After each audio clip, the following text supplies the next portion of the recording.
Você deve ter acompanhado, algum tempo atrás, os Estados Unidos, por exemplo, ele fez algumas audiências públicas falando a respeito desses objetos, que agora eles estão nomeando não de OVNI, mas UAP, que é fenômeno anômalo não identificado.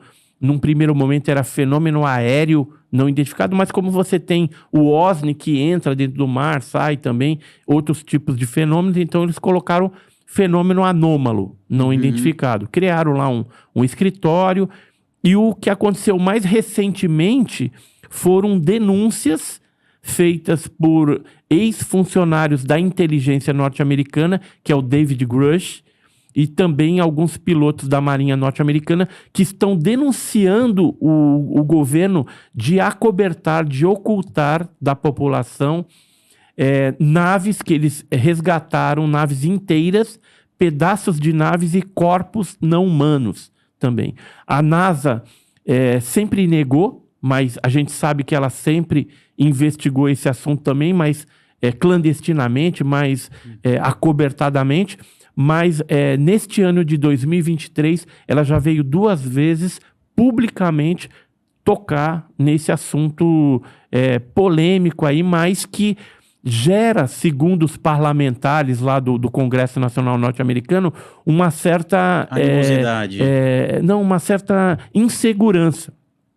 Teve, por exemplo, o Carlson, que é um dos deputados lá, que ele chegou a falar que o fenômeno dos UAPs, né, esse fenômeno, era uma ameaça à segurança nacional dos norte-americanos. Imagina, uma potência que é os Estados Unidos, de repente está aí preocupada que esse fenômeno dos UAPs são uma ameaça para o governo, para a potência, que é os Estados Unidos. Embora eles nunca, até esse momento, colocaram uma origem alienígena ou extraterrestre desses objetos, eles nunca admitiram ainda, oficialmente, abertamente, a origem extraterrestre, mas eles pensam também que esse fenômeno é estranho, tal, mas poderia também ser uma tecnologia da Rússia ou da China, que são seus inimigos ali tecnológicos, potenciais, né? E que, de repente, eles teriam algum tipo de tecnologia mais avançada. Eu, particularmente, nesses 42 anos de pesquisa, eu não acredito que seja somente drones espiões ou alguma tecnologia espiã, que a gente está diante de um fenômeno também anômalo e extraterrestre efetivamente. Embora, quando a gente fala de origem, né, a gente não pode fechar somente na origem extraterrestre.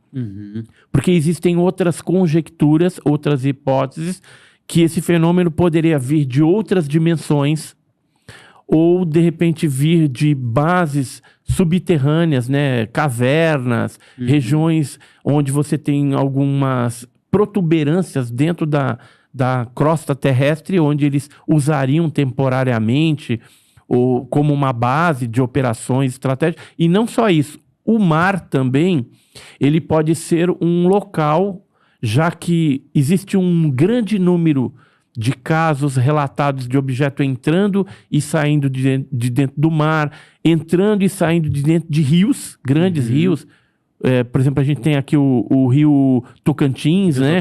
O rio Amazonas, mais no norte do Brasil, lagos também. Então, grandes porções de água, já que o planeta é 3/4 são água. Você poderia ter numa região abissal, por exemplo, que a gente não chegou ainda lá, nem com equipamento, ter alguma base, já que eles têm uma tecnologia mais avançada, e aí eles saem, vez ou outra, abduzem, fazem o que tem que fazer aqui, e depois voltam e ficam guardados, né, em segurança lá nos fundos oceânicos aí. Isso evitaria, né, viagens muito longas, né, porque a exobiologia, por exemplo, ela fala de exoplaneta, que serão aqueles planetas que estão em outros sistemas planetários, mas que teriam uma configuração parecida com a da Terra. Estaria orbitando, né, em torno de um outro Sol, logicamente, mas numa órbita parecida com a da Terra, onde não existe uma temperatura nem tão elevada quente, nem tão fria. E que geralmente esses exoplanetas têm água em estado líquido.